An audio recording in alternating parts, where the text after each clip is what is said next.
വലിയൊരു മെമ്പറും കൂടി ഉണ്ട്.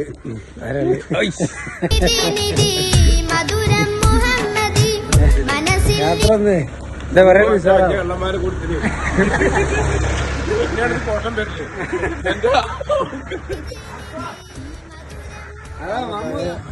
സത്യപ്പള്ളിന്റെ അടുത്തെത്തിയിട്ടുണ്ട്. ഒരുപാട് ചരിത്രങ്ങൾ ഉറങ്ങുന്ന ഒരു സ്ഥലം കൂടിയാണ് ഇവിടെ. പഴയ പള്ളി പുറ്റി പണിതതാണിത്. ഒരു മനോഹരമായ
എന്താണ് കണ്ട് നേർക്കൂലുണ്ടായിരുന്നു വെള്ളത്തിനടിയിൽ വെള്ളം